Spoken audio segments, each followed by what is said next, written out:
Oke, bismillahirrahmanirrahim. Selamat hari apa tergantung kalian membaca ini. Jadi terima kasih banyak. Aku hari ini mau membuka belajar podcast gitu ya Mas Haris ya. Jadi judulnya kan belajar podcast. Jadi yang namanya belajar itu aku pasti memerlukan seorang guru yang bisa membantu aku menjawab setiap pertanyaan yang kadang aku pikirkan. Gitu. Nah, di sini aku bertemu dengan yang namanya Mas Haris. Mas Haris Bagawan Gita. Mas Haris ini adalah seseorang yang aku pikirkan punya pemikiran yang unik dia. Dia adalah seorang penganut aliran kompromisme. Jadi semua hal itu masih bisa didiskusikan. Gitu Mas Haris ya? Bisa dibilang begincu sih. Oke. Eh, sebelumnya kami pernah membahas tentang istilah langsung gitu ya. Kami sebelumnya pernah membahas tentang istilah simbolisme di dalam sebuah cerita. Oke. Simbolis itu apa sih? Apa sih pentingnya simbolis itu? Simbolis itu mungkin segala sesuatu yang tidak bukan terlalu bisa ya, lebih ke mewakilkan sesuatu yang mungkin tidak bisa disampaikan dengan kata-kata. Jadi diciptakan simbol-simbol tertentu. Menurut kalian bagaimana? Boleh. Apakah bisa ketika simbolis itu diartikan sebagai bentuk manusia menyederhanakan pemikirannya yang rumit? Kalau misalnya membicarakan kerumitan mungkin tergantung ini ya, latar belakang seseorang mungkin. Kan setiap orang kan punya latar belakang yang berbeda-beda, mungkin ketika berdasarkan pengalaman lebih menurut Bang. Jadi ketika pengalaman orang di sini melihat itu sebagai sesuatu, bisa jadi sesuatu yang biasa aja, bisa jadi sesuatu yang bermakna, kan bisa tergantung dari pengalaman masing-masing setiap orang kan. Apakah bisa simbol itu digambarkan dalam bentuk yang abstrak, Pak Haris? Bisa juga yang abstrak. Oke. Aku dari kecil itu selalu bersetubuh dengan asik bersetubuh. Aku dari kecil selalu bersetubuh dengan tokoh-tokoh Pandawa 5. Secara aku adalah seorang kakak yang dididik dengan cerita-cerita dongeng, harus selalu jagain adeknya. Oke, berarti masalahnya masuk ke dalam ranah Mahabharata Pandawa 5 ya. Oke, sebentar sebelum masuk. Ini umur pian kan sudah sampai saat ini kan. Itu kenapa dongeng itu menjadi sesuatu yang berbekas di kehidupan pian gitu? Karena dongeng itu adalah cara aku buat nonton tanpa perlu layar televisi, Pak Haris. Dan dongeng itu adalah bukti bahwa manusia itu bisa hidup lama. Oke. Dan sampai sekarang masih membekas ya itu ya. Bekas itu. Itu nilainya luar biasa. Ketika dongeng itu aku temukan di usia yang berbeda, aku menemukan makna yang berbeda. Mungkin itu fungsi sebuah simbol ya. Ya, yang tadi Ulun bilang kayak tergantung pengalaman. Mungkin bertambahnya usia jadi bertambahnya pemaknaan yang berbeda juga mungkin ya. Benar. Aku pernah menemukan sebuah gambar, Pak Haris. Ketika di usia anak kecil, kita akan melihat balon yang dijual oleh tukang balon. Tapi ketika dia berusia 20 tahun ke atas dan sudah bertemu tanggung jawab, dia akan melihat paman balonnya itu. Mas Haris gimana? Bukan balonnya warna-warni itu lagi, bukan? Bukan lagi. Lebih sudah. ke arah penjual. Lebih ke arah balonnya. penjualnya. Jadi aku merasa ketika simbol itu digambarkan, maka pemikiran-pemikiran kita akan bertumbuh sesuai dengan berapa kali kita melihat simbol itu. Sekarang bagaimana caranya ketika aku menggambarkan Indonesia yang luas, Indonesia yang luas. Bagaimana cara aku menggambarkan Indonesia yang indah, Indonesia yang berani, Indonesia yang maju, dengan kata-kata yang sangat rumit di dalamnya, dengan puisi-puisi yang luar biasa di dalamnya, hanya menggunakan kata Garuda Pancasila. Selain Garuda kan juga simbol, Pak Haris ya? Ya, simbol gitu. Berhubungan dengan simbol, kenapa manusia selalu tertarik dengan yang namanya simbol, Pak Haris? Ya, yang Ulun bilang tadi, dia lebih ke arah mungkin tidak semua hal bisa langsung diceritakan, ya tidak semua hal langsung tuntas diceritakan. Jadi mungkin simbol-simbol itu dijadikan sebagai checkpoint lah. Checkpoint kalau ibarat kita main games kan ada titik-titik tertentu yang mungkin kita sebagai clue-nya, ya. Mungkin saat itu clue ini jadi sesuatu yang kayak Pian tadi bilang, ini kok ya udah balonnya tuh sekedar balon aja. Tapi pas sudah kita beranjak dewasa, kita ingat checkpoint pas kita masih umur segitu kemarin. Wah, kok umur saya sekarang ini bukan ke balon lagi lah, lebih ke arah penjualnya. Jadi sebagai kilas balik, terus kita memaknai jadi sesuatu yang berbeda. Jadi itu jadi hal yang menarik juga bagi kita ya gitu. Oke. Aku jatuh cinta dengan epos Mahabharata. Yang tadi yang mau di awal tadi ngobrol. Iya, itu dengan epos Mahabharata. Epos Mahabharata itu aku menggambarkan sebagai poin di mana baik bertemu dengan buruk. Itu yang aku terima waktu aku kecil. Semakin aku bertambahnya usia, ini bukan tentang iblis dengan malaikat lagi nih, aku bilang. Ini pasti selalu tentang manusia nih, dengan segala hal-hal yang kompleks di dalamnya. Katakanlah di sini tokoh besar Mahabharata, Bhisma. Oke, ya. Bhisma ini digambarkan tentang seorang yang selalu mengabdi. Tapi karena pengabdian itu, dia akhirnya dihukum. Nah, apakah menurut sampean Bhisma ini adalah sosok yang nasionalis? Kalau berbicara nasionalis itu pasti berhubungan dengan tanah air, ya, atau enggak sesuatu yang sedang dilindungi. Ya, kalau misalnya kita berbicara tentang Bhisma kan salah satu tokoh pangeran ya, yang dia bersumpah akhirnya tidak bisa menjadi raja, akhirnya menjadi pangeran seumur hidupnya gitu ya. Iya. Dan Ngenes banget ya. ya, sumpahnya adalah untuk Hastinapura gitu. Sumpahnya untuk Hastinapura, dan juga dia latar belakangnya dia adalah seorang kesatria. Ada slogan yang ulun ingat kalau berbicara tentang kesatria itu. Kesatria kan pasti berhubungan dengan, anggap aja tentara ya, berhubungan dengan sesuatu yang Orang-orang heroisme, patriotik gitu ya. orang-orang yang membela piring nasinya Ya, masing-masing gitu, Pak Haris ya. gitu. Jadi right or wrong, this is my country gitu loh. Benar atau salah, ini adalah hal yang harus kulindungi gitu. Dan dia waktu itu melindungi Hastinapura gitu. Bisa nggak aku rangkum cerita itu menjadi tentang seseorang yang sedang membela tempat dia tumbuh? Bisa? Di dalam cerita, ngomong-ngomong soal nasionalisme pasti ya Pak Haris ya, sampean pernah ngajarkan aku tentang 3 sosok patriotisme di dalam cerita-cerita epik yang pernah selalu kita temui ini.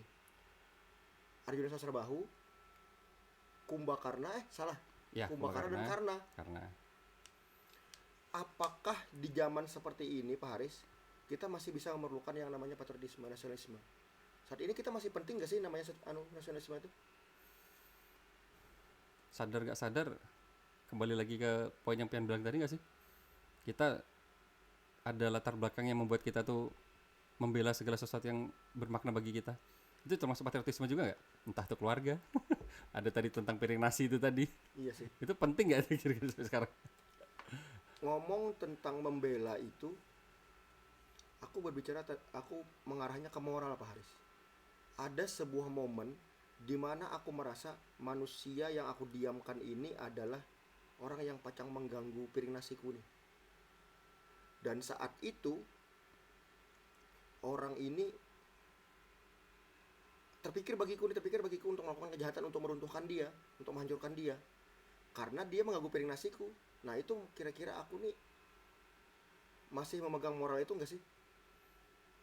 Dia ini mengganggu piring nasiku nih. Nah sedangkan aku bertumbuh di sana.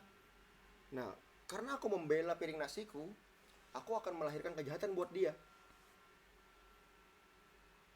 Ada sebuah cerita, aku lupa ceritanya Pak Haris. Ketika manusia itu diberikan sebuah keajaiban cincin, aku lupa judul ceritanya, Ya. mungkin sampean tahu. Ketika dia diberikan cincin, sebuah keajaiban cincin, dia awalnya adalah orang yang sangat baik Pak Haris. Tapi ketika dia diberikan kesempatan buat tidak kelihatan, cincin itu bikin dia nggak kelihatan Pak Haris. Dia akhirnya melakukan sesuatu yang tidak pernah dia lakukan. Lord of the Rings ya misalnya. Bukan. Sejenis cerita yang mirip itulah. Kalau sinetron itu film Dan dulu, ingat nggak? Ya, Dan? Dan masih Dia ingat, bikin cincin, dia hilang. Ketika dia tidak kelihatan oleh orang lain, dia akhirnya melakukan pencurian. Dia Oke. akhirnya melakukan pemerkosaan. Dia akhirnya melihat perempuan-perempuan telanjang. Ya. Dan ketika dia lepas itu, dia akhirnya berubah menjadi seseorang yang seperti sebelumnya, bagus, baik, dan sejati lah.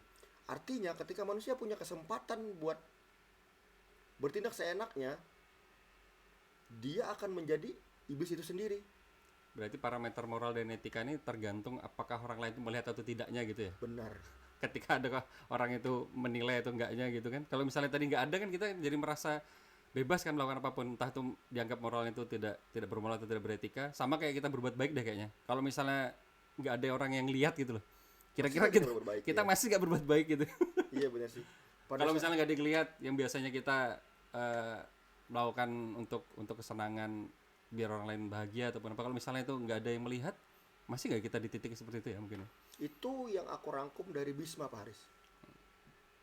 Masa seorang anak dewa seorang pangeran, seorang tetua di sebuah negara yang yang mempunyai prinsip untuk membela dharmanya atau kebaikan. Dharma itu kebaikan ya, Pak Topan? Ya, Dharma itu adalah kebaikannya. Mungkin nggak dia melakukan kesalahan, Pak Haris? mungkin selama masih menjadi manusia itu tadi. Oke, berarti meskipun dia lahir dari tubuh yang istimewa, dia masih bisa menemukan kesalahan. Dan kesalahan ini mungkin kira-kira yang akan jadi latar belakang perang, Pak Haris. Ya. Bisa nggak sih aku menceritakan tentang Mahabharata itu, tentang seorang kakek-kakek yang tidak berdaya aja? Kenapa jadi tidak berdaya? Maksudnya tidak berdaya itu gimana? Ya karena dia terikat dengan sumpahnya. Ketika sumpah itu diungkit-ungkit terus, akhirnya dia tidak berdaya. Dia bahkan melihat sendiri cucu-cucunya itu bertarung dan dia tidak bisa ngapa-ngapain. Sedangkan dia punya kuasa. Ya, dari perspektif itu tadi ya, dari perspektif yang tokoh kesatria, kalau misalnya kita pandang sebagai ke arah kewajiban untuk membela moral itu kan, ketika kita udah ngomongin sumpah kan itu otomatis kan harus bisa terlaksana tuh. Tapi sayangnya statusnya si Bhisma di sini adalah seorang kesatria gitu loh. Dan dia tetua kan? Iya, sebagai seorang kesatria, dia secara hati mungkin dia ingin mempertahankan sumpahnya untuk menjaga itu, tapi dia juga harus menyadari dia juga adalah seorang kesatria gitu. Sebagai seorang kesatria, dia harus memikirkan orang-orang yang ada di sekitarnya gitu loh. Kecuali dia sudra gitu mungkin, ya. Oke, Atau sudra itu jadi emang orang yang harus baik gitu ya? sudra tuh lebih ke arah mungkin orang tipe pembagian manusia yang membagi apa ya, porsi untuk membahagiakan diri sendiri. Pembagian diri sendiri namanya sudra. Ya ego lah, anggap aja untuk diri sendiri. Tapi kalau semakin naik levelnya, dia sudah harus memikirkan orang-orang di sekitarnya karena perannya adalah sebagai seorang pemimpin dia di situ gitu. Kesatria kan di situ dia. Oke. Jujur Mas Haris, aku adalah orang yang tidak suka dengan prinsip Bhisma. Karena sumpah dia atas dasar cinta sama bapaknya kan. Ya. Dia bersumpah kurang lebih istilahnya kayak gini. Pak, aku tidak akan menikah, Pak, supaya Bapak bahagia. Karena ibu ini dia menganggap aku sebagai ancaman. Karena aku akan mengambil kekuasaan oleh Bapak. Demi kebahagiaan Bapak, aku bersumpah untuk tidak menikah. Sehingga aku tidak punya keturunan agar Bapak masih tetap bisa berlanjut. Ya. Nah, aku tidak suka dengan itu, Pak Haris. Hal kecil itu, apakah selalu harus apa ya? Hal kecil itu, dia itu punya perasaan sayang dan akhirnya dia menghancurkan orang-orang yang dia sayang. Nah, secara moral di kepalaku, Bhisma ini tentang kakek-kakek yang tidak berdaya aja, Pak Haris. Kalau aku salah, tolong perbaiki, Pak Haris. Oke. Ya, itu tadi seperti yang saya bilang, kalau misalnya udah ngomongin peran, ya, perannya mau di wilayah yang mana gitu. Ya, ketika kita di kacamata kita sebagai seorang anak, mungkin bakti kita kepada orang tua gitu.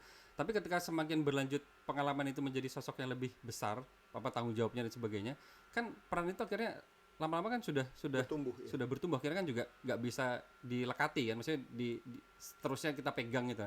Karena yang dipikirkan kan, apalagi dia seorang pangeran tuh, ya, Iya. nggak hanya memikirkan tentang ayahnya lagi, Sakti banget lagi. tentang adik-adiknya lagi mungkin, tapi kan dia juga harus memikirkan nasib-nasib orang yang ada di bawahnya itu tadi, di bawah kerajaannya itu tadi. Akhirnya apa? Endingnya Akhirnya kacau semua, kacau mati gitu. semua.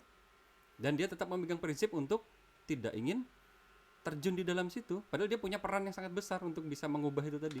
Tapi karena dia masih melekat dengan sumpahnya kan, akhirnya tidak berdaya kan karena sumpahnya itu tadi. Enggak deh. Padahal dia tahu di depannya ada hal-hal yang mungkin tidak sesuai dengan ini, dengan aturan gitu. Aku akhirnya mengerti, Mas Haris, bahwa hal kecil apapun yang kadang kita abaikan itu bisa berdampak besar buat masa depan ya, Pak Haris ya. Seperti domino efek gitu ya. Berdampak besar tuh. Kasih yang kecil, aku tuh selalu takut dengan ini, Pak Haris. Berbicara tentang masalah Bhisma tadi ya, aku selalu takut tentang keputusan-keputusan kecil yang kita ambil saat ini, Pak Haris. Aku selalu takut dengan itu. Siapa tahu aku berniat untuk menyelamatkan seseorang, akhirnya dia malah jadi terjerumus dengan keselamatan itu. Nah, sekarang aku tuh mempertanyakan peran dari pengalaman pribadinya si Bhisma. Bhisma ini aku anggap sebagai simbol orang kuasa yang tidak kuasa sama sekali, Mas Haris. Berkuasa atau tidak berkuasa. Iya. Jadi dia itu adalah penggambaran dari paradok bagiku. Oke, katakanlah seharusnya kan Mas Haris ya, Ketika dia mengambil sumpah itu, dia bisa merubah prinsip berdasarkan pengalaman yang pernah dia alami. Ya kan ya? Tapi janji dia sebagai seorang ksatria kan kokoh teguh, karena aku sudah bersumpah aku tidak akan lagi. Apakah di dalam cerita Mahabharata itu sumpah itu harus terlaksana, Pak Haris?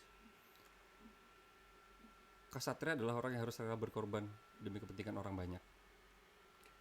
Jadi kalau misalnya membicarakan sumpah tuh lebih ke arah pribadi, ya. Pribadi Prinsip, kan ya? prinsip, ya. Dan prinsip ini kalau sudah membuat hal-hal yang arahnya ke ketidaknyamanan, bukan ke arah ketidaknyamanan lagi ya, bisa jadi ke arah keselamatan bagi kepentingan orang banyak, ya, manfaat bagi orang banyak itu sudah mulai beralih ke arah kekecewaan, beralih ke arah ke apa ya, kayak lebih ke arah penderitaan, ya akhirnya kalau dipaksakan terus memegang prinsip itu gimana? Akhirnya endingnya kan jadi seperti itu, saling bertikai, saling ini. Dan dia tetap kekeh memegang prinsip itu. Memang secara ini oke, Itu bagus, ya. sumpahnya itu tetap dipegang sampai ending gitu. Tapi hasil dari prinsip kekehnya yang akhirnya tidak memikirkan sekeliling itu tadi kan akhirnya jadi berdampak yang tidak Bumerang baik juga, kan, ya. bumerang juga gitu. Oke. Si Bhisma. Ya, aku mohon maaf ya. Aku menggambarkan Bhisma ini sebagai tokoh. Ya, Mahabharata ini ya tentang Bhisma aja udah. Sama cikal bakalnya. Cikal bakal ya sama kayak, mohon maaf Mas Haris. Ramayana. Ini teman-teman, Mas Haris ini adalah guru agama Hindu. Jadi dia sangat dekat dengan cerita-cerita ini, dan aku sebagai orang yang selalu dicekoki cerita-cerita tentang tokoh-tokoh Pandawa, aku selalu tertarik dengan cerita itu. Jadi Mas Haris ini bisa memberikan jawaban-jawaban yang ketika aku tidak bisa bertanya ketika aku masih kecil. Tadi aku ngomong apa ya? Bhisma tadi. Tokoh Bhisma. Yang lain, tokoh-tokoh yang lain. Oke. Di saat ini Mas Haris, kita perlu nggak sih tokoh Bhisma? Satu orang yang bisa meratakan tapi nggak bisa ngapa-ngapain. Keadaannya sekarang seperti apa dulu? Mas Haris pernah mengatakan kepadaku bahwa sejarah itu akan terus berulang. Sejarah akan berulang. Nah itu, saat ini kita perlu nggak sih sosok Bhisma? Atau yang siapa tokoh Mahabharata yang sangat saat ini kita perlukan? Menurut sampean? Tokoh yang sangat diperlukan ya. Mungkin Agar perang tidak terjadi, Bima mungkin. kita perlu Bima yang buat manusia ini rata gitu ya. Bima kalau di kacamata saya itu adalah orang yang mungkin terlihat urakan ya, terlihat kalau ngomong itu lebih, kalau bahasa Indonesia ya mungkin apa adanya, mungkin dianggap ceplas-ceplos tapi Pahit berarti ya mulutnya. pahit tapi to the point gitu loh, to the point maksudnya jujur dengan kepolosan hatinya itu jujur. Tapi kesannya karena mungkin keadaan sekarang nih lebih banyak orang berpura-pura dengan kedok kesantunan, dengan kedok itu tadi etika lah, bersembunyi di balik label-label tertentu. Jadi akhirnya perbincangan pun rasanya itu juga seperti banyak hati-hati, banyak ini ya.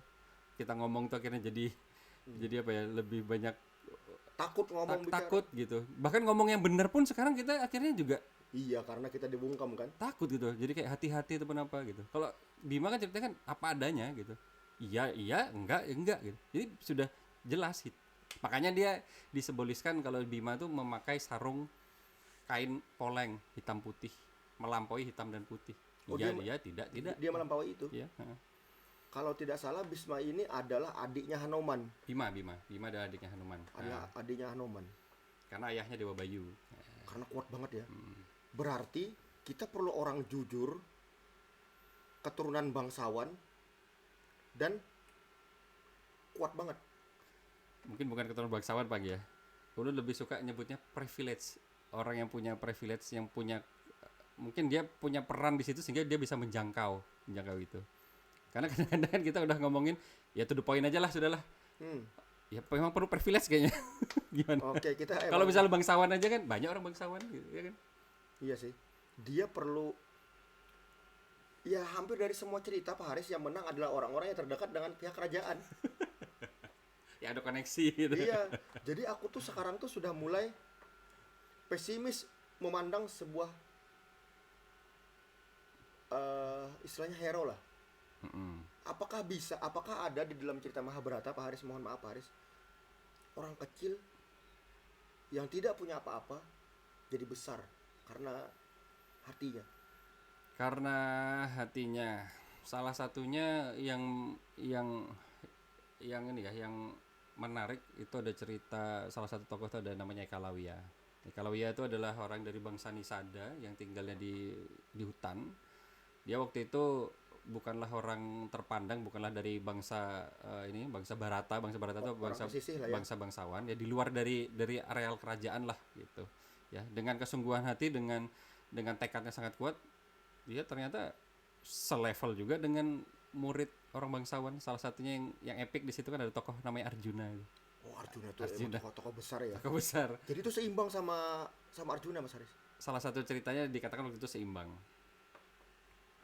Dia waktu itu walaupun dia orang Nisada, orang hutan tuh, dia tertarik dengan dunia kesatria dia waktu itu. Ingin belajar hal-hal yang berbau kesatria, makanya ketika Resi Drona sedang mengajari Pandawa dan Kurawa, ya. Bentar, Resi Drona ini adalah guru para Pandawa dan Kurawa. Guru Pandawa dan Kurawa gitu. Dan dia di balik hutan tuh mengintip ceritanya. Cuma ngintip aja. Ngintip. Ya. Nyuri-nyuri ilmu gitu ya. Ya, menyimak dari kejauhan ya, sampai akhirnya dia pulang ke daerahnya, ke wilayahnya dia belajar itu sendiri di rumah gitu. Otodidak ya. Otodidak lah kalau bahasa sekarang gitu ya. Dan itu yang satu hal yang saya suka adalah hatinya tuh, walaupun dia tidak berjumpa dengan gurunya, dia merasa sungkem dengan gurunya gitu. Simbol hormatnya sebenarnya. Simbol hormat gitu. Makanya dia di tempat padepokan ya, di tempatnya dia membuat altar khusus untuk menghormati guru Drona gitu. Romantis banget ya. Itu bukan orang yang tadi yang terpandang ya gitu. Sampai akhirnya kenapa itu jadi vibe jadi naik berita itu ketika si Pandawa dan Kurawa saat itu sedang ada berburu ke hutan ya. Nggak sengaja, namanya Ekalawiya itu sembunyi-sembunyi kan, Kurawa dan Pandawa ini kan membawa anjing buruan itu kan. Anjing buruannya ini mengendus bau seseorang di wilayah di situ. Akhirnya menggonggong terus, dipanah oleh si Ekalawiya gitu supaya nggak ketahuan mereka gitu kan. Nah, yang paling epic adalah ada versi yang mengatakan tuh mulut anjing itu tuh dipenuhi oleh panah dari Ekalawiya. Ya, dan itu kembali lagi ke Pandawa. Yang paling kaget di situ adalah si Arjuna. Siapa kok ada orang yang punya skill terapi seperti ini bisa memenuhi mulut anjing supaya mulut anjing itu diam, bukan membunuh ya. Menyumpal mulutnya gitu. Sebagai orang pemanah kan dengan teknik seperti itu kan, ini bukan orang apalagi makhluk hidup yang bergerak ya. Bukan orang biasa gitu. Akhirnya dicari tahu, ketemulah dengan Ekalawiya di hutan itu tadi. Oke, sekarang aku pengen tahu Mas Haris, nasib orang kecil setelah itu. Setelah itu akhirnya bertemu dengan Ekalawiya ya. Dan yang paling sedikit terus penasaran dengan itu adalah Arjuna, karena Arjuna kan sebagai pemanah yang jadi kebanggaan Drona lah gitu. Tanya, ini dengan siapa Anda belajar itu? Si Ekalawiya mengaku, aku belajar dengan Drona gitu. Yang aku sama Arjuna. Ya, ngaku dengan di hadapan para Pandawa dan Kurawa. Terus kasakusuk terjadi. Bagaimana bisa orang Drona memang sudah bersumpah hanya untuk mengajar murid di Hastinapura dari bangsa Barata itu aja kan. Dipanggil si Drona minta klarifikasi. Ini siapa? Dia mengaku belajar dari Anda, sedangkan Anda sudah bersumpah lah kami untuk hanya mengajar Pandawa dan Kurawa saja gitu, sebagai kami dari garis Barata gitu. Terus Drona kaget karena nggak merasa mengajari Ekalawiya. Mintalah klarifikasi. Siapa Anda? Belajar dari mana? Pernahkah kita bertemu? Ekalawiya waktu bertemu dengan Drona langsung sungkem, langsung hormat, langsung memanggil guru. Oh, iya. Sebentar, kenapa Anda memanggil guru sedangkan ini nggak pernah ketemu? Saya belajar dari jauh, guru gitu. Saya merasa memang saya ini kayaknya belum pantas untuk bertemu gitu. Akhirnya ini mungkin ada tali untuk mempertemukan kita. Saya mohon hormat gitu. Akhirnya mohon jadikan saya muridmu. Saya akhirnya bertemu dengan guru gitu. Diperlihatkan altarnya yang patungnya guru Drona itu juga. Ya, kaget juga guru Drona membangun juga Seharusnya gitu. kalau aku ya, Nah. kita berdua sebagai guru itu tersentuh nggak sih? Tersentuh, Drona tersentuh sekali. Ya, karena ini sih latar belakang nggak tahu. Bertemu juga baru saat itu. Sebagai Tiba-tiba seorang guru mungkin kita tahu loh vibrasi murid kalau misalnya bakti ke kita tuh vibes-nya itu gimana, apa feel-nya tuh gimana ke kita Terharu gitu. kan ya? Terharu gitu. Tapi di situ dia juga ingat dia ada kewajiban untuk ini untuk mengklarifikasi itu gitu. Akhirnya ketika dia meminta itu, Drona akhirnya di antara semua muridku, kalau kau ingin menjadi murid, kau harus memberikan aku daksina. Daksin itu apa? Daksina itu sebuah persembahan dari murid yang harus sambil- diberikan kepada gurunya sebagai bentuk inilah feel apa energi change Pengabdian lah, ya? sebagai bentuk ini pengabdian kita gitu. Hanya kau yang belum memberi aku gitu. Sedangkan para Arjuna dan Kurawa memberikan harta dong, Ya bagian duit dong. memberikan timbal balik lah untuk guru Drona kan gitu. Tapi apa yang bisa diberikan oleh orang yang nggak punya apa-apa ya? Ketika diminta sesuatu ya, Kalau ya apapun yang kau inginkan akan kuberikan guru. Tercetus kata seperti itu. Nah, gurunya ya melihat mata Arjuna itu kan mata yang penuh dengan ini ya, sebagai seorang murid kan perlu ini ada pengakuan lah, mungkin umur Arjuna kan waktu itu masih remaja juga. Akhirnya meminta kayak kalau ya, aku minta daksina ibu jari kananmu, itu dikatakan oleh Drona. Drona, kepada Ekalawya. Yang paling saya suka adalah Ekalawya tersenyum ke Drona dan langsung memotong ibu jari tangan kanannya dan dipersembahkan ke gurunya. Waktu itu semua orang itu tercengang. Kenapa? Karena seorang pemanah Itu sangat perlu itu adalah sangat jempol perlu buat- banget jempol tangan itu ya, sebagai ya teknik dan sebagainya itu langsung dipersembahkan tanpa pikir panjang. Situ lebih makin terharu lagi, dan itu bikin kaget semuanya. Awalnya kan masa sih ibu jari mau dipersembahkan. Apakah, nah bentar Paris, kita tadi ngomong simbol Paris. Apakah itu juga bagian dari simbol?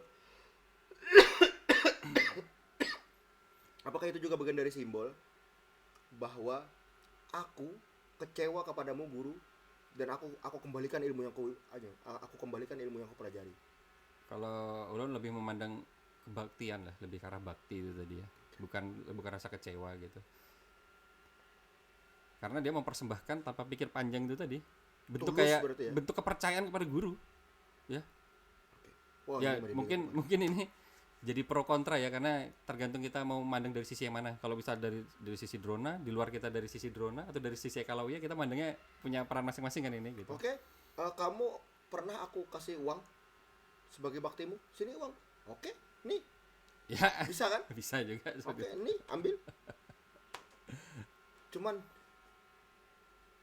ingat tentang Ekalawya, aku merasa bahwa cinta di dalam cerita itu memang tidak punya harga kalau kita bukan apa-apa ya. Nasib Ekalawya itu menggambarkan bahwa perwakilan orang-orang kecil yang memang tidak bisa bertindak jauh kayaknya. Dan harus mau gimana lagi, iya kan? Dan Terbatas karena status itu tadi. iya.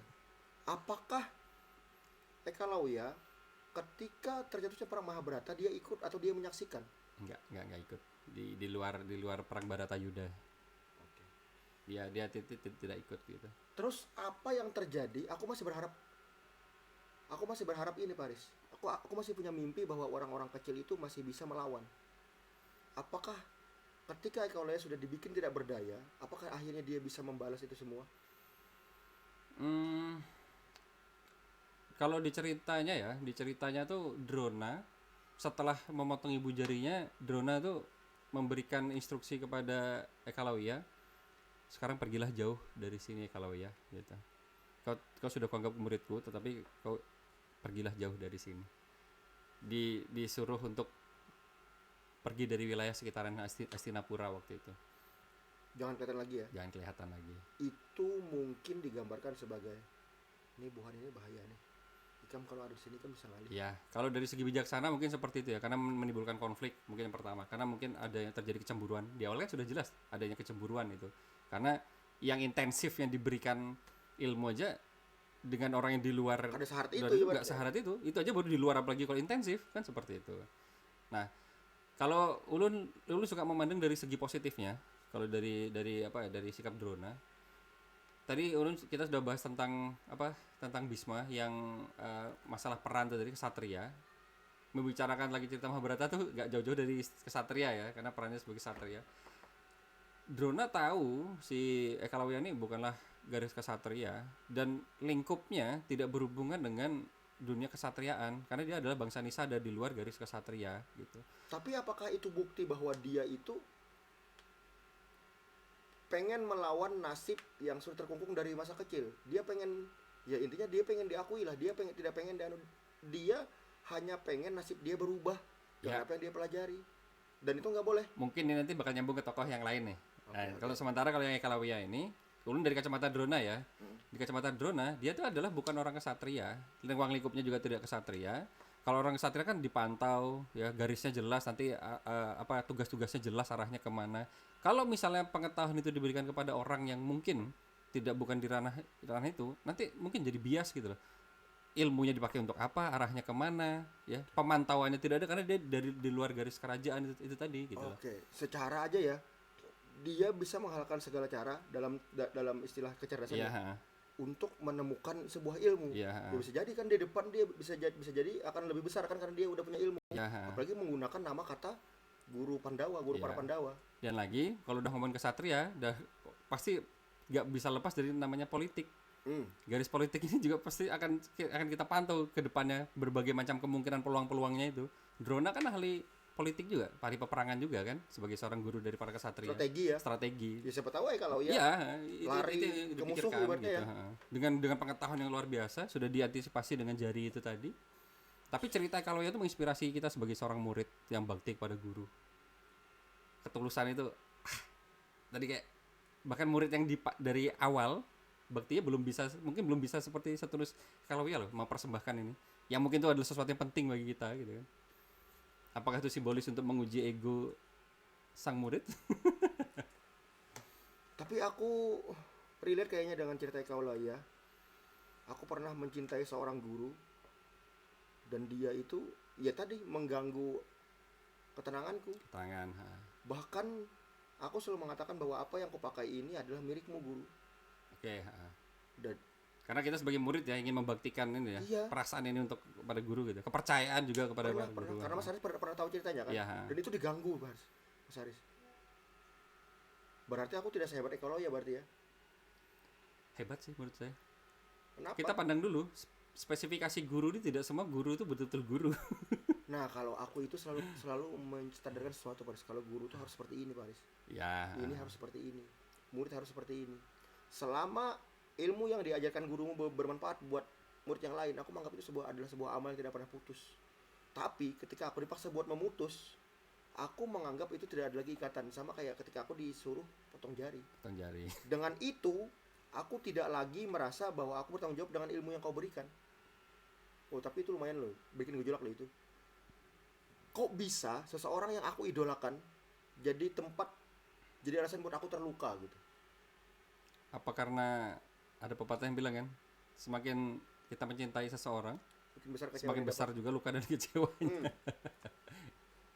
Karena kita tidak pernah menyangka bahwa orang ini akan menjadi Alasan kita kecewa. alasan kekecewaan. Entah sengaja atau tidak ya. Atas sengaja tuh. Jadi kan gini Mas Haris. Si Drona ini menganggap muridnya ini adalah mengganggu Ya, piring piring nasinya.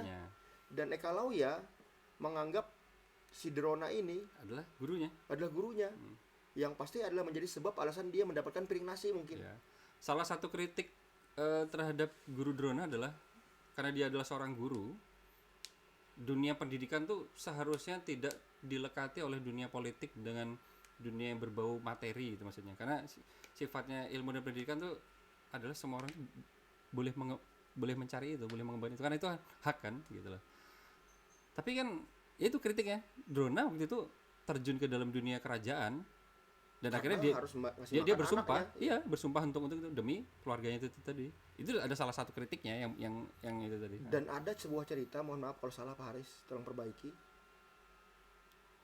Drona pernah terhina karena dia tidak punya apa-apa oleh seorang bapaknya Raja Drupada. Ya. Hingga saat itulah dia punya alasan buat memberikan ilmu dia buat orang-orang yang berada dalam tanda Ya. kurung. Nah, makanya yang kenapa sih Mahabharata ini unik? Seperti efek domino itu tadi pagi. Jadi kalau misalnya kita bilang ini orang ini begini, ternyata pas kita bahas lagi, yang tadi ada cerita seperti itu, efek domino si Drona kenapa sih bisa terjebak dalam dunia kerajaan? Ternyata di balik itu ada alasannya lagi di belakangnya. Dia pernah terhina luar biasa ya. Sebelum masuk ke dalam dunia kerajaan, Drona ini bersahabat dengan Raja Drupada. Sebelum sama-sama raja ya, sebelum menjadi raja ya, sahabat dekat gitu. Dan mereka berdua pernah berjanji suatu saat kalau misalnya kita bertemu, mudah-mudahan karena kita sebagai sahabat, apapun yang menjadi milikmu itu adalah milikku juga. Itu janji. Karena sahabat sudah betul-betul kayak nggak ini ya, sudah sahabat banget gitu. Ternyata dan perannya mereka tuh tumbuh dalam cabang jalan yang berbeda. Drona itu menjadi Brahmana sebagai seorang guru. Berarti dia berjuang dalam janjinya untuk menjadi seseorang yang Dengan dia dengan mimpi terbaiknya mereka masing-masing. memperbanyak kesaktian lah. Iya. Sedangkan Raja Drupada harta. Drona ini garisnya adalah dia menjadi seorang Brahmana, perannya menjadi seorang guru. Capaiannya Brahmana, ilmu berarti. Kalau si Drupada dia menjadi seorang kesatria, dia menjadi seorang raja. Capaiannya adalah berarti kekuatan. Nah, Brahmana si Drona itu kan menikah dengan seorang istrinya dan akhirnya melahirkan seorang anak Aswatama namanya. Terus kondisi karena seorang Brahmana itu tidak boleh terlekati dengan ini ya, tidak boleh terjebak dengan keduniawian, jadi hidupnya sederhana. Cuman ternyata kebijaksanaan keluarganya belum selevel Drona gitu loh. Akhirnya ada keluhan-keluhan yang mungkin akhirnya salahnya Drona juga, akhirnya terpengaruh dengan itu, akhirnya mencari peruntungan untuk bisa membahagiakan istrinya dan anaknya. Ya laki-laki dong ya. Ya laki-laki tersentil dengan itu. Tapi kalau dalam dunia Brahmana harusnya itu istrinya harusnya paham, harusnya di keluarga itu ya. Tapi karena kembali lagi dia ada kecenderungan untuk itu, dia ingat, wah saya punya sahabat nih dan dia sudah menjadi raja gitu, Raja Drupada. Datanglah ke Drupada hanya ingin meminta supaya hidupnya itu cukup pantas lah. Secara untuk seorang teman yang pernah berjanji, Ya. apa sih yang diberikan itu untuk kawan ya? Iya, hanya untuk kepantasan saja, kepantasan untuk hidup aja ya. Drupada pura-pura tidak kenal. Iya. Aku nggak merasa pernah kenal dengan Anda siapa gitu. Iya. Dan itu yang akhirnya kita pernah berjanji loh ini, kita di garis yang sama waktu startnya gitu. Mungkin sekarang perannya beda. Aku hanya ingin janji kita yang waktu itu gitu loh. Dan kau pura-pura sekarang tidak mengenalku gitu. Diusirlah itu dari kerajaan. Disitulah egonya si Drona masa sakit hati di situ. Oke, lagi-lagi tentang seorang laki-laki yang sedang ingin melakukan pembuktian gitu ya. Ya, pembuktian. Akhirnya tekadnya itulah pas momennya kebetulan Hastinapura sedang mencari seorang guru untuk mengajari Kurawa dan Pandawa. Ini Kesempatan nih. kesempatan gitu. Bentar Mas Haris. Mas Haris pernah nyinggung soal Drona yang berprinsip untuk tidak memberikan ilmunya dengan cuma-cuma. Oke.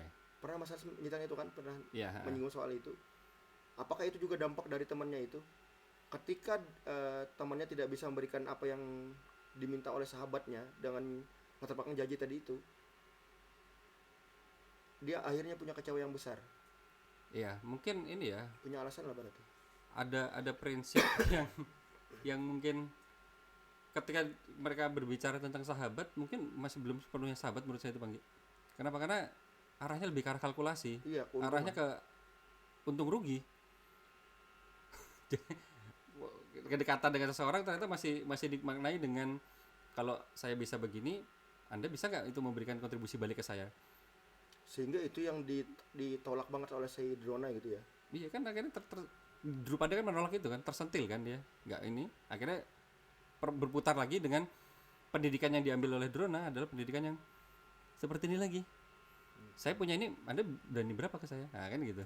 Berarti masuk akal ya ketika manusia itu sedang dibikin rendah-rendahnya, skill tertinggi akan ditemukan, tapi saat itu juga moral sedang dipertaruhkan gitu ya. Ya, tekad dan keadaan mungkin ya yang membuat seseorang itu bisa berubah. Dan lagi-lagi alasannya adalah dapur. piring nasi lagi gitu. Piring nasi lagi. Kita kan melihat nih. Oke, di Indonesia ini sekarang para prajurit sedang bertempur dengan para petani. Nah, Karena petani ini merasa orang yang sedang dilindungi prajurit ini adalah orang yang mengganggu sawah yang dia miliki. Dan prajurit ini dia hanya merasa sedang menjalankan perintah untuk menjaga beras yang di rumah dia. ya. Coba bayangkan ketika dia itu bersahabat dengan para petani, dia akan dapat beras. Hanya saja ketika dia dapat beras, dia tidak bisa menjamin bahwa beras itu bisa bikin dia hidup bertahun-tahun. Sehingga cara pilihan lain adalah oke, aku basmi para petani dengan alasan bahwa aku dijamin hidup sampai tua dengan beras-beras yang diberikan oleh raja. Di atasnya gitu ya. Jadi kan dua hal ini kan selalu bertempur terus nih. Dua hal ini terus bertempur terus nih. Apakah menurut sampean, kita bicara saat ini ya, kejadian kayak gitu, kita udah melihat nih akan terjadi lagi, akan perang lagi. Kejadian kayak gini sudah terjadi berulang kali kan? Iya. Dari kapan? Polanya tetap gitu-gitu aja, itu aja. Iya sih. Dulu pernah terjadi begini sudah, dan ini ya kalau kita lihat yang relate masa sekarang, mungkin orang-orang kita gampang terdistraksi dengan hal-hal yang membuat kita gampang lupa gitu loh. Yang awalnya ada yang up tentang kejadian seperti ini, semua perhatian tertuju ke situ. Ada momen yang mungkin membuat perhatian gampang teralihkan. Dan akhirnya terlupa lagi. Dan akhirnya lupa itu, polanya berulang lagi. Nah, perhatian kita teralihkan lagi. Oke, ada kasus yang di-up bahwa manusia menemukan angka 9 ya. Tapi di seberangnya kan ada yang menemukan angka 6. Angka 6. Dan tiba-tiba ada momen lagi di mana orang yang meng-up 6 itu lagi ya. Ya sehingga itu bertempur terus ya. Jadi pikiran manusia ini kompleks sebenarnya ya. Kompleks. Banyak hal yang melatar belakangi kenapa itu terjadi. Dan akhirnya yang seperti cerita Drona, terus Drupada bertemu. Yang paling unik adalah Pandawa sebagai muridnya Drona, kok ada tali karma bisa bertemu dan menikah dengan anaknya Drupada, anaknya sahabatnya sendiri. Sebentar lagi Mas. Drupadi. Mungkin teman-teman perlu memahami tentang tali karma itu apa Mas Haris? Tali karma itu adalah sebuah pertemuan yang apa ya? Diatur. Ya hampir mirip seperti tadi pernah kita bicara tentang efek domino ya. Pola A ke sini terdampak ke B. B bisa begini karena terdampak dari A ketemu ke C. Jadi apa ya? Sebuah timbal balik kayak itu tadi. Yang feedback kausalitas itu tadi ya. Dan para Pandawa menikahi anaknya Drupadi ya. Yaitu namanya anaknya Drupadi, anak dari Raja Drupada. Luar biasa ya.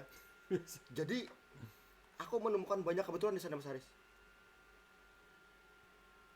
Jadi apakah aku bisa menyimpulkan bahwa kebetulan yang tersusun rapi di cerita Mahabharata adalah takdir-takdir yang sedang disusun oleh semesta? Takdir yang disusun oleh semesta. Dalam kasus ini kan semestanya kan adalah Dewa Wisnu, Aka Krishna. Iya. Takdir itu apakah sebuah penamaan terhadap skenario hidup yang belum kita ketahui? Bisa ya. Jadi seolah-olah kita kadang-kadang merasa seperti itu, padahal itu memang garis yang harus dipertemukan kepada kita karena kausalitas yang sebelum-sebelumnya dari sekitar kita juga. Jadi takdir itu adalah dampak dari hasil apa yang pernah dikerjakan. Ya. Berarti kita sudah bisa menebak dong. Tabur tuai. Ya polanya kan mungkin sudah bisa kita tebak. Tapi kepastian belum tentu. Oke. Ngomong-ngomong soal takdir dan nasib, aku masih pengen mendengar hiburan tentang masa depan Ekalawiya Mas Haris. Masa sih orang kecil segampang itu? Ya secara kan aku memerlukan sosok yang bisa mewakili orang kecil yang bisa menjadi orang yang besar. Tapi masa sih Ekalawiya serendah itu? Ekalawiya akhirnya tumbuh di kehidupannya sendiri, terus diceritakan Ekalawiya menikah, tapi saya lupa pasangannya siapa namanya ya. Waktu itu ini karya dari R.A. Kosasih ya, versi dari R.A. Kosasih untuk mempertemukan jalan cerita kenapa nanti Ekalawiya arahnya kemana. Ekalawiya ceritanya sedang di mana lah intinya begitu ya. Waktu itu Arjuna sedang dalam proses bertapa di sebuah hutan dan tidak sengaja setelah selesai bertapa itu bertemu dengan istri dari Ekalawiya.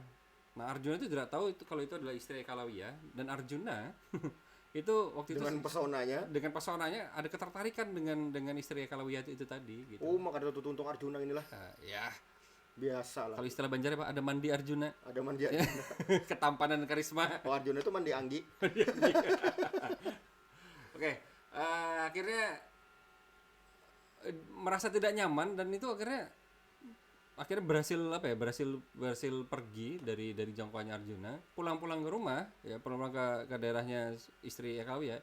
Dia melaporkan dia dapatkan hal yang kurang menyenangkan gitu, maksudnya dari mungkin waktu itu terjadi apa. Terus akhirnya Ekawi tuh naik pitam kan karena istri sendiri, bini Iya. ya.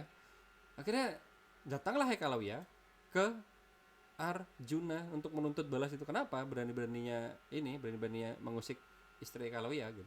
Arjuna ternyata nggak tahu kalau itu istrinya Ekalawiya gitu. Dan sebagai seorang kesatria, sekali lagi, kata maaf yang harus diselesaikan adalah bukan dengan kata-kata maaf aja, Tarung. dengan cara duel gitu ya, dengan cara Jadi Ekalawiya masih berani nantang duel dengan jempol yang sudah tidak punya. iya, dengan jempol itu tidak punya itu tadi gitu. Akhirnya bertarung ya, termasuk walaupun jempolnya ini udah nggak ada, skill dari Ekalawiya tetap masih oke gitu. Secara dia kan cerdas ya, jadi ilmu itu bisa berkembang dengan bisa berkembang. apa yang dia alami. Apalagi tadi dengan otodidak aja sudah bisa berkembang seperti itu, apalagi di depan mungkin dia bisa mencari kemungkinan yang banyak dengan pengetahuan yang dia punya. Iya, karena dia pintar cerdas itu. Sampai akhirnya bertarung, Arjuna sudah memaksimalkan segala skillnya untuk bisa memerangi si Ekalawiya. Tapi ternyata Ekalawiya tetap gak tumbang-tumbang gitu loh. Tetap gak tumbang. Bahkan kalau dicerita di RA Kosasi ya, RA Kosasi itu dijelaskan bahwa sampai Arjuna pun dengan kekuatan dari ayahnya Dewa Indra itu pun masih belum bisa menjatuhkan si Ekalawiya gitu. Ternyata usut Ekalawiya kalau diceritanya itu punya cincin di tangannya tidak dilepas. Itu adalah pemberian dari leluhurnya yang membuat Ekalawiya itu terus baik-baik saja. Bentar, aku mulai tidak suka lagi nih. Jangan bilang leluhurnya itu adalah orang-orang yang besar juga. Kalau itu saya belum bertemu ya mungkin ya. Saya poin-poinnya ini tadi. Mungkin ada kecurigaan itu mungkin. Iya kan? Secara dia kan bisa mengalahkan nih. Ya aku curiga dengan itu. Jangan bilang itu datang dari orang-orang besar juga. Sepertinya belum tahu kita ceritanya ya. Aku berharap tanda tanya ini jadi keren ini. apakah cincin yang dipegang Ekalawiya berasal dari sesuatu yang juga besar? Ini kecurigaan kita ya mungkin ya gitu. Secara konteks dalam cerita kita itu adalah orang-orang besar yang selalu berhasil dan orang-orang kecil yang selalu nggak boleh tumbuh. Akhirnya polanya ini berulang, takutnya kita kan jadi curiga nih, masa nih bisa seperti ini Yeah. porsinya dia gitu. Lanjut Pak Saris. Terus akhirnya Arjuna itu ditumbangkan oleh si Ekalawiya dan itu menjadi sesuatu yang sangat geger bagi Pandawa. Khususnya Krishna, karena Krishna adalah pendamping dari para Pandawa kan gitu. Gugur. Kalau di versi era Kosasi, si Arjuna itu memang sudah dead gitu ya. Pandawa kalau berkurang satu bukan Pandawa lagi. Iya. Pandiwi. Ya mau gimana lagi kalau misal Pandawa nggak ada gitu. Akhirnya dengan kekuatan ilahinya si Krishna, akhirnya keluarlah pusaka Wijaya Kusuma kalau ceritanya itu. Wijaya Kusuma itulah yang akhirnya bisa menghidupkan Arjuna lagi gitu. Nah, akhirnya mereka membuat skenario ini bahaya nih kalau misalnya di depan masih ada nih ya. Karena ini masih harus ada, ini bisa jadi kemungkinan yang bakal, karena ini sudah ke arah ini ya, politik dendam dan sebagai kebencian gitu ya. Nanti arahnya bakal jadi rodai besar gitu. Akhirnya bikin skenario, intinya mereka ingin menjatuhkan Ekalawiya Lagi. ya. Jadi Ekalawiya diceritakan sampai saat itu masih tetap berbakti ke Drona. Itu nasib orang biasa. Jadi kalau kamu orang biasa, jangan berambisi macam-macam. Itu nasibnya. Bahkan dewa yang turun aja diciptakan buat menghancurkan dia. Dan akhirnya yang paling unik itu adalah mereka berskenario bagaimana caranya bisa menjatuhkan Ekalawiya. Dan ternyata setelah diamati, Ekalawiya masih terus menghormati Drona dengan terus memuja patung Drona sebagai baktinya itu. Wah, luar biasa ya. Akhirnya ada ide Arjuna dengan pendampingnya itu tadi ya. Bagaimana kalau kita jatuhkan si Ekalawiya dengan dalih Drona ini yang menyuruh. Caranya bagaimana? Ada sebuah kekuatan yang membuat mereka itu tidak terlihat. Ya mungkin tadi mirip kayak dan itu tadi loh, yang membuat mereka terlihat. Mungkin itu dengan mantra atau apa sehingga membuat mereka tidak terlihat. Akhirnya mereka masuk ke pertapaannya si Ekalawiya ya. Dan ketika dia bertapa dengan kesungguhan hati, karena mereka sudah berkamuflase ya itu tadi, patung drona itu tiba-tiba berbicara. Padahal itu mereka gitu, dengan mengutip dengan suara drona, anakku Ekalawiyah. Wah senang dong kalau ya. Oh, kaget saya Ekalawiyah kan gitu. Guru, gitu. Ada apa guru berbincang denganku gitu. Sungguh sangat luar biasa baktimu sampai saat ini untuk terus menunjukkan hatimu yang indah itu kepadaku gitu. Tapi itu sepertinya masih kurang bagiku.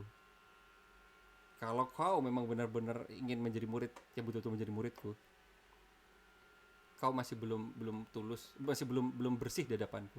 Maksudnya bersih seperti apa guru? Aku masih melihat ada sesuatu yang masih menyangkut di dalam dirimu. Apa aku sudah tidak ada apa-apa dalam diriku gitu. Bahkan daksina ibu jariku aja sudah kuserahkan padamu. Gitu. Di jarimu masih ada cincin, aku lihat. Damn. Kalau ya sudah kayak ada sedikit trauma gitu ya. Maksudnya guru itu, baktimu akan kuterima dengan tulus dari doa dan inimu jika kau betul-betul telanjang dalam tanda kutip bersih gitu ya maksudnya ya. Lepaskan cincin itu, taruh di depan altar.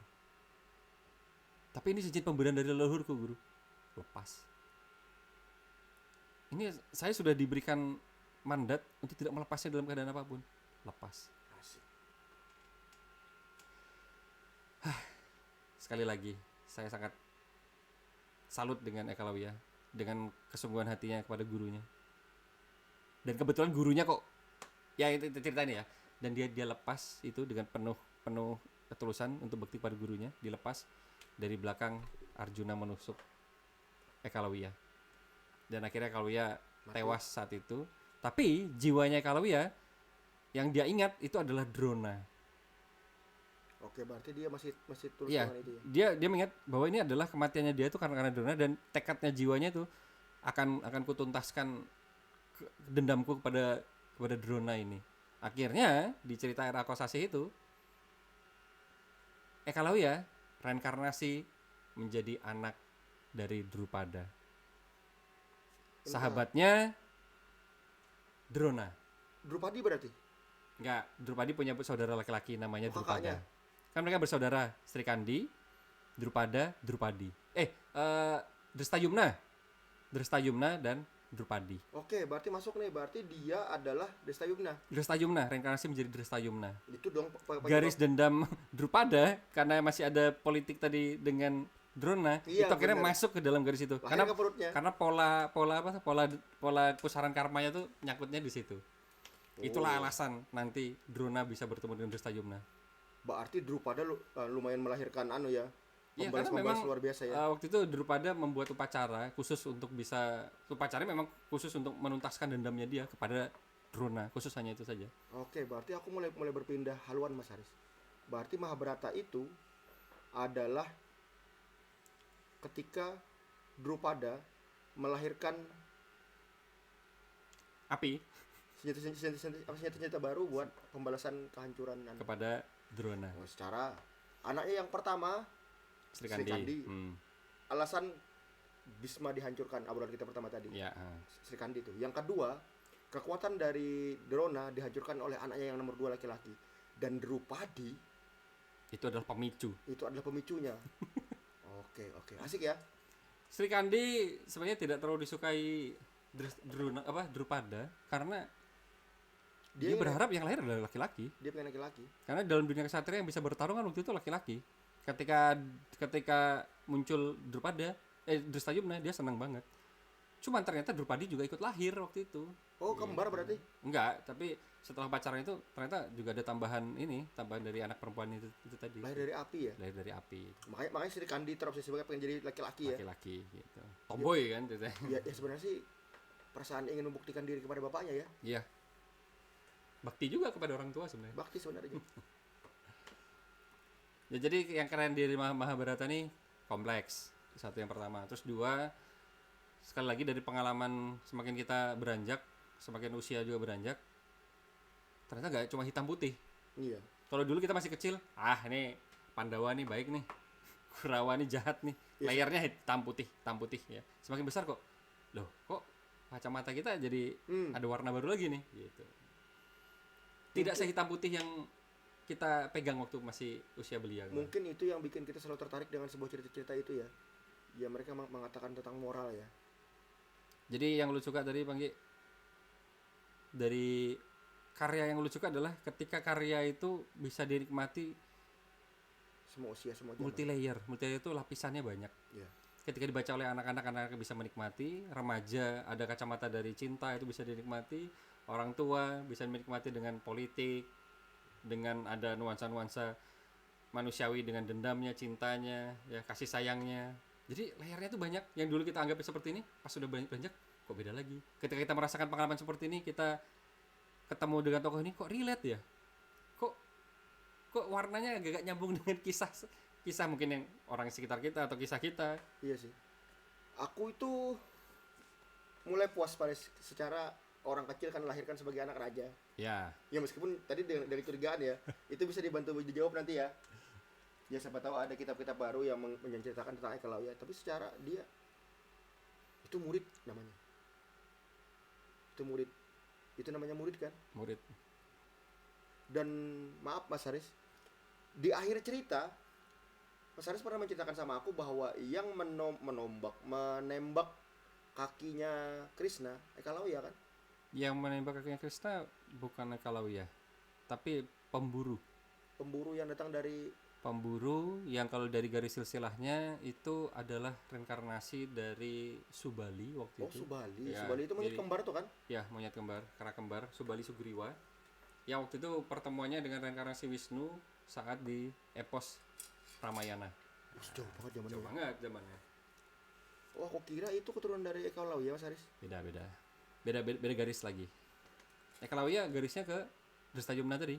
Jadi menuntaskan garis dendam dari ayahnya Drupada. Ketemu di medan perang dengan Drona. Berarti masih ada harapan ya. Masih ada harapan. Buat orang-orang kecil ya. Tapi caranya adalah mati dulu. Ya kalau reinkarnasi jadi yang sesuai, kalau enggak jadi kodok misalnya. Astaga. tapi banyak ya kalau misalnya mau kita kupas tuh banyak banget ya. Mungkin saat ini cerita kita ini ya lebih meluas, melebar. Tapi ini bisa jadi pemantik buat teman-teman yang suka dengan cerita yang bisa membaca lagi, buka-buka lagi. Oke, Mas Haris. Yang paling terkenal dari Mahabharata itu bukan Arjuna ternyata. Siapa Iblis di sana? Sangkuni. Kuni. Sangkuni itu adalah orang kecil. Ya anggaplah dia pangeran, tapi dia kan orang skill nggak ada, paling tempurnya biasa-biasa aja kayak karena mungkin terlatih dari pangeran aja ya. Cuma ada sebuah cerita yang mengatakan bahwa ketika pengen mengambil istrinya mamanya Kurawa ya, mamanya Duryodhana, si kakak ini nggak tega, dia nggak suka dengan Bhisma. adiknya itu menikah dengan orang-orang yang tidak sesuai dengan dia mau. Akhirnya semua negara itu dikurung, dan setiap hari itu diberikan 1 butir beras. Jadi para masyarakat itu mengumpulkan makanan buat dikasih makan, mengumpulkan beras-beras itu buat dikasih makan ke Keluarga yang ditawan tadi. ke Sangkuni. Hanya Sangkuni. Jadi satu persatu sampai pada akhirnya nggak dikasih makan lagi. Akhirnya dia mau memakan orang-orang terdekatnya. Oh, itu mental breakdown dong itu. Sehingga tercipta sumpah bahwa aku harus jadi penyebab bahwa kamu itu harus hancur. Gimana Mas Ari, pernah mendengar istilah itu nggak? Itu karena di Mahabharata ini versinya banyak ya. Iya, Itu salah satu versi yang melatar belakangi Sangkuni bisa menjadi Sosok iblis dalam cerita ini. pencetus yang menjadi musuh yang selevel dengan Krishna. Iya. yang bisa mengimbangi itu kan. Iya. Ya adalah Sangkuni itu tadi. Tapi wajar Panggi ya, saya pikir manusiawi. Kenapa manusiawi? Sebagai seorang saudara laki-laki, ya waktu itu dia merasakan ada kekecewaan terhadap saudara perempuannya yang saat itu dipersunting, dan saat itu dipersunting bukan oleh lelaki yang akan menjadi pendampingnya, itu kan duta yang bersunting. Kalau sama Bhisma ya udah selesai semuanya ya. Iya, yang datang waktu itu juga bukan laki-laki yang mau persunting waktu itu. Bhisma yang datang. Bhisma yang datang, dijatuhkan semua kesatria, cuman Gandhari ya saudara perempuan itu tadi yang menolak. Saya permintaan, saya kan mau diajak kalau misalnya salah satu saudaraku ini jangan dibunuh. Salah satunya adalah Pangeran Gandara ini atau Sangkuni ini. Itulah cikal bakal kesalahan dari Bisma juga yang waktu menyisakan itu untuk berada di lingkungan kerajaannya juga. Akhirnya dia menikah gitu. Sangkuninya kenapa kecewa? Karena satu tadi kesatria yang itu tidak datang langsung. Yang kedua, dulu kesatria itu dianggap yang bisa menjadi sosok kesatria sempurna adalah yang dan dalam tanda kutip itu sempurna. Lengkap ya. Iya. Kondisinya Drestarasta waktu itu kan buta gitu. Jadi raja lagi ya. Jadi raja. Familiar ya, raja Familiar. buta jadi raja ya. Dan kerennya Gandari masih ingin berbakti kepada suaminya dengan cara Menutup matanya. sebagai bentuk sama-sama ingin merasakan penderitaan. Keren juga. Dan siapa kakak yang tega melihat adiknya menderita seumur Iya. hidupnya? Dan kerennya Sangkuni, dia memecah belah tidak dengan kekuatan, Tapi dengan ini. dengan ide. Asik. Itu salah satu yang ketika yang lain kan Arjuna dengan kekuasaan panahnya, Bima dengan gadanya, ya, Duryodhana dengan gadanya juga. Sangkuni hasutan. Satu-satunya senjata yang dia punya adalah luka. Senjata itu adalah luka. Iya, senjata yang dia punya itu adalah luka. Dan luka itu bisa menghancurkan dari telur sampai ke dewasa.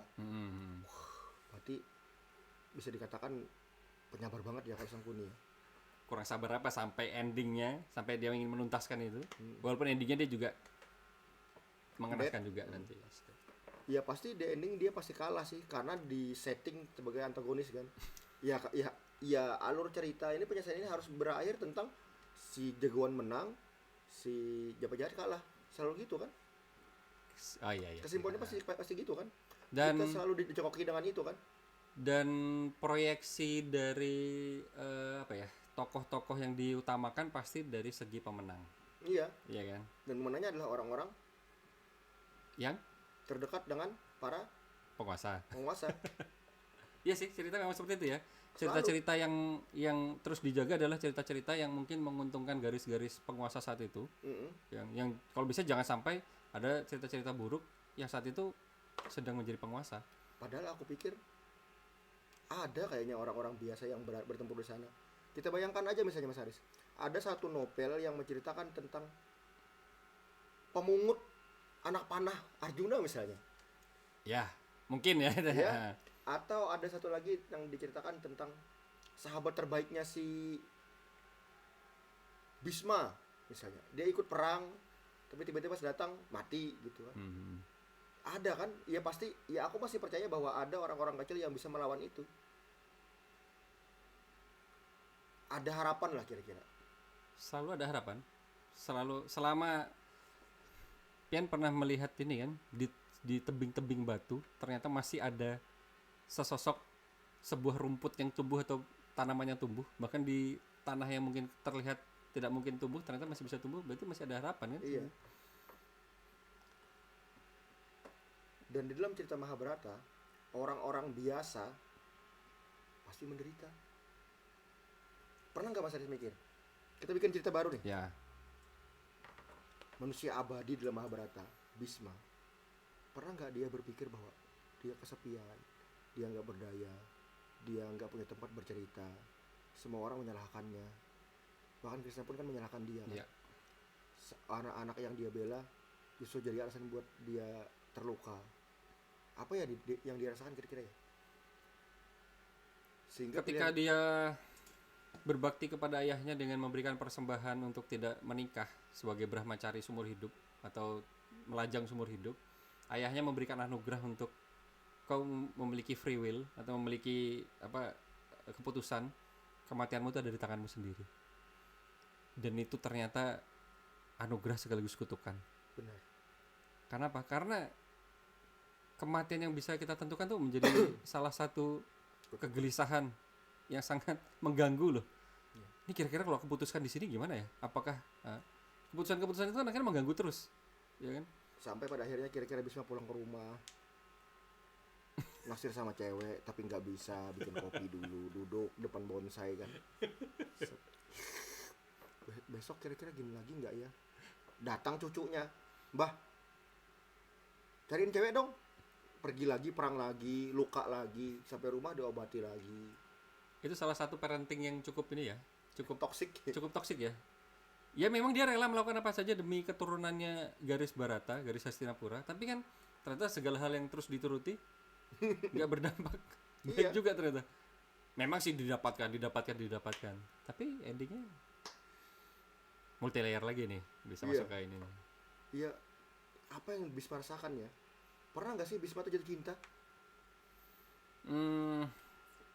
Kayaknya enggak deh, karena dia sudah tekad untuk ini, jadi memang sudah perasaannya sudah di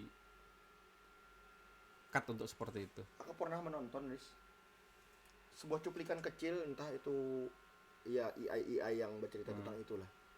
Bisma itu terluka di pelukan Dewi Amba. Oh iya. Ternyata mereka akhirnya saling mencintai, menyayangi, dan mereka berjanji Dewi Amba itu akan pulang lagi, tapi bukan sebagai orang yang bersama dia, sebagai alasan dia mati. Ya. Oh, itu luka luar biasa ya. Salah satu bentuk sumpah dari kesatria Bisma adalah Bisma tidak akan memberi memberi ini, tidak akan menanggapi perang itu jika ada perempuan di dalamnya. Nah, itu adalah salah satu tali karma yang unik juga. Ketika tadi dia mempersunting Dewi Amba demi adik tirinya itu tadi ya, karena adik tirinya memang spesifikasinya jauh dari ini, Cacat. dari Bisma. Akhirnya Bisma lagi turun tangan untuk mempersunting kerajaan, saya lupa kerajaan mana itu. Akhirnya yang dipersunting ya kelas Bisma waktu itu bikin ketar-ketir seluruh pangeran ya.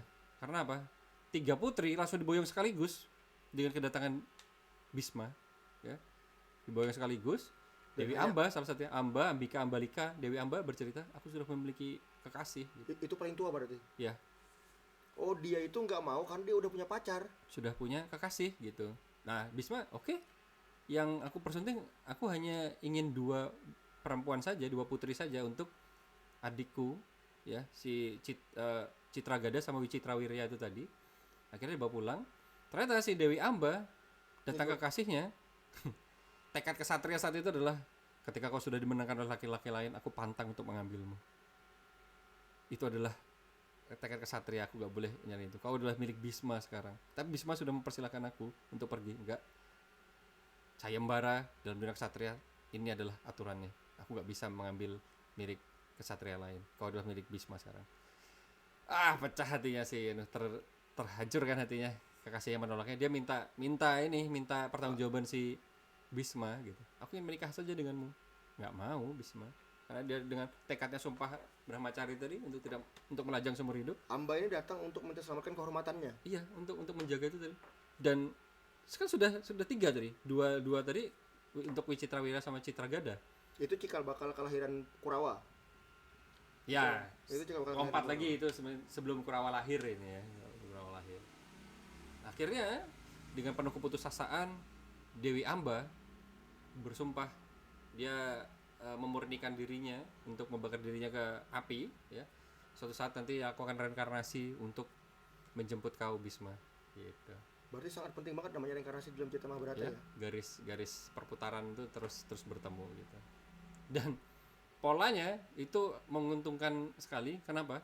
Karena ternyata Dewi Amba reinkarnasi sebagai Sri Kandi. Dan Sri Kandi juga ketemu pola dari Drupada untuk membelaskan Hastinapura itu tadi kan. Tekadnya Drupadi, tekadnya Sri Kandi adalah Bisma. Dan ingat, Bisma tidak Membunuh perempuan. ingin Malah bertarung kalau sudah ada perempuan di hadapannya. Ya udah pasti berarti Sudah sekali. pasti. Tok di mananya. Dan itu mungkin romantis juga ya, mungkin ya, menjemput gitu. Asik ya. Dewi Amba. Aku melihat Dewi Amba ini sebagai perempuan yang sangat-sangat terluka dia. Dia kehilangan, selain dia kehilangan adik-adiknya, satu lagi dia kehilangan kekasihnya yang dicintai hanya karena sebuah sayembara yang tidak dimenangkan oleh yang itu sendiri. Oleh kekasihnya. Iya. Pada waktu itu kekasihnya sudah di atas angin karena merasa spesifikasi kesatria di wilayah di situ oke aja. Dia ingat karena waktu itu bahkan Hastinapura punya pangeran pun, pangerannya kan Wicitrawira sama Citragada kan. Iya. Nah, dia tahu kualitasnya. Semuanya tidak menyangka kalau Bisma yang turun tangan. Ini kenapa turun? Kenapa datang sayembara? Secara apakah pada zaman itu semuanya itu tahu bahwa Bisma itu adalah anak Dewi Gangga? Mungkin ini ya, enggak spesifikasi seperti itu, tapi lebih tahu kalau misalnya kalau udah dengar Bisma, ini kesatria yang agung banget. Apalagi Karena murid dari Parasurama. oh itu ya. Iya. Berarti masa prime-nya Bisma saat itu ya. Iya, heeh. Punya adik ketek. Ya itu, ketika orang yang tidak berkompeten jadi raja ya udah kayak gitu jadinya. Dan itu kan putar terus tuh. Jadi pangeran, dilatih mau gimana pun, ya arahnya bukan ke situ. Iya.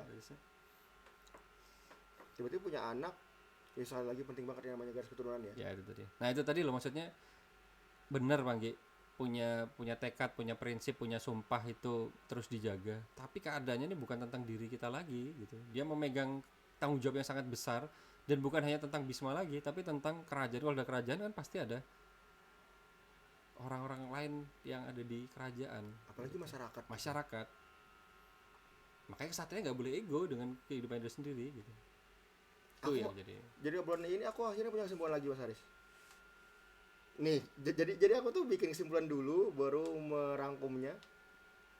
Setuju gak sampean bahwa Mahabharata itu adalah bentuk